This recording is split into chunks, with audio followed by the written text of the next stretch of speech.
네, 개장 이후부터 코스닥의 상대적인 약세가 계속해서 나타나고 있습니다. 어제부터 이 대형주에 대한 비중을 조금씩 더 늘려야 된다라는 전문가들의 의견이 많이 나오고 있는 상황인데요.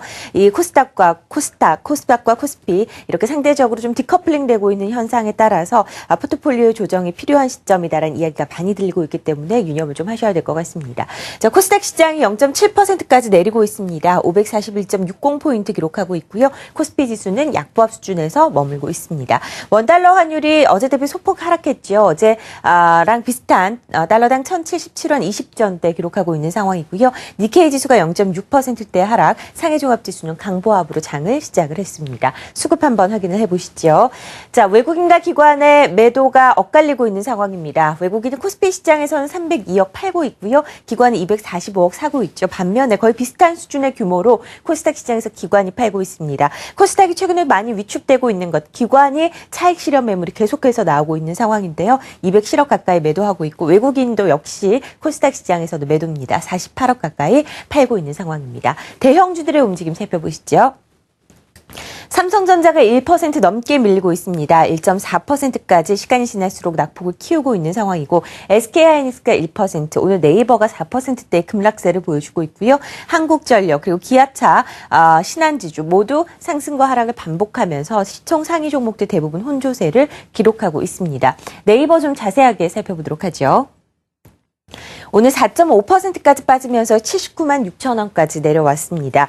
뉴욕 증시에서 유명한 SNS주들, 페이스북, 트위터, 링크드인 모두 급락하는 움직임이 나타났습니다. 이 SNS주 단기 급등에 따른 거품론이 확산되고 있는 상황이고 이런 대표적인 SNS주와 동반되는 경향이 있는 네이버에 오늘 외국인들의 매도세가 나오면서 약세를 기록하고 있는 실정입니다.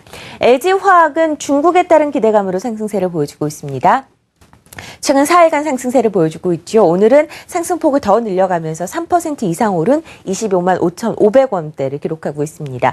중국에서 여러 가지 경제 지표가 계속해서 좋지 않게 나오고 있습니다. 경기 부양책에 대한 기대감이 확산되면서 중국 관련주로 분류되고 또 경기 민감주로 분류되는 LG화학 같은 화학주, 조선주, 철강주들이 최근 꿈틀대고 있는 움직임이 나타나고 있습니다.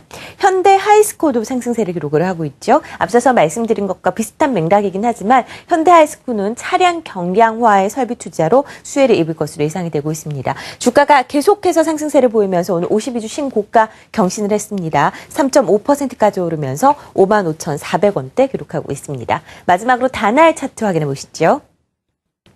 다날이 오늘 2.5%까지 오릅니다. 12,200원대 기록하고 있는 상황이고 최근 온라인 결제 관련주들에 대한 기대감이 커져가고 있는 가운데 중국 최대 게임 회사인 텐센트와 계약을 맺었다라는 이야기가 나오고 있죠. 중국 사람들이 한국 온라인 쇼핑몰을 결제를 하게 될 때 텐센트의 결제 서비스인 텐센트, 텐페이를 통해서 결제를 하게 됩니다. 이러한 계약을 맺으면서 다날에 대한 성장 기대감이 커지고 있는 상황이고 오늘 크레딧 스위스를 중심으로 외국계 매수세가 강하게 유입이 되고 있습니다. 11시 시황이었습니다.